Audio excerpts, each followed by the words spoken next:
ધારી નગરપાલિકા વિસ્તાર ward number 6 નવી વસાહત। આ કયો વિસ્તાર છે દાદા?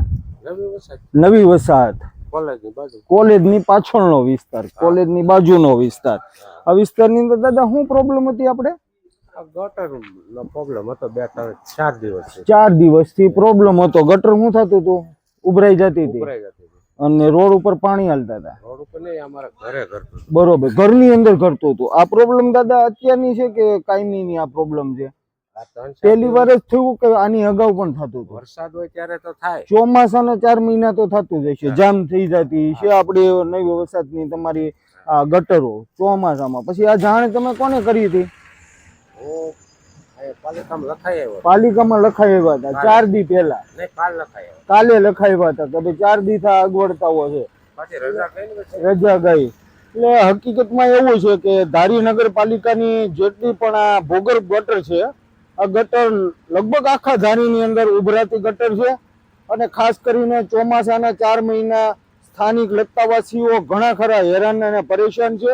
ચૂંટણી આવી રહેલી છે અને આ દાદાએ જે ગઈકાલે અરજી દીધી અને આનો નિકાલ કરવામાં આવેલો છે, પણ ભૂતકાળમાં એવા પણ દિવસો છે ગયેલા છે કે જ્યાં ગટરો ઉભરાતી હોય અહીંયા 15-20 દિવસ, મહિનો દિવસ સફાઈ થતી નથી। ગમે એટલું ધારી નગરપાલિકાને કહી દાદા, તમારે અત્યારના જે સત્તાધીશો છે, આપણા નગરપાલિકા અત્યારે નવી થઈ રહેલી છે, ત્યારે તમે આ સત્તાધીશોને શું સંદેશો દેવા માંગો છો?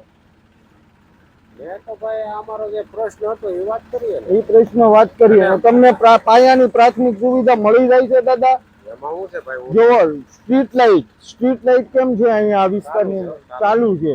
પાણી, ગટર, આ ગટરનો એક પ્રશ્ન છે, બાકી સ્ટ્રીટ લાઇટ ને એ તમારે પાયાની। અને રોડ અને રસ્તા ને સ્વચ્છતા કેવી છે દાદા અહીંયા? સ્વચ્છતા રેગ્યુલર અહીંયા સાફ સફાઈ કરવા માટે આવે છે?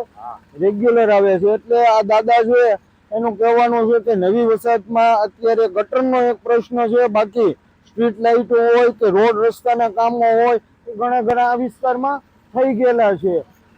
પરંતુ હા, ધારી નગરપાલિકાના આપણે ચીફ ઓફિસરને આ વિડીયોના માધ્યમથી કહેવા માંગીએ છીએ કે ભૂતકાળની અંદર જે ભૂલોનું પુનરાવર્તન કરવામાં આવેલું છે, ચૂંટણી નજીકના દિવસોમાં આવેલું છે અને ચૂંટણી સમયે લોકોને પારાવાર મુશ્કેલીનો સામનો કરવો પડેલો છે, ત્યારે ધારી નગરપાલિકાની અંદર રેગ્યુલર સાફ સફાઈ કરવામાં આવે, પાયાની સુવિધા આપવામાં આવે, જે ગટરોનો પ્રશ્ન છે એનો ઉકેલ લાવવામાં જરૂરથી આવે।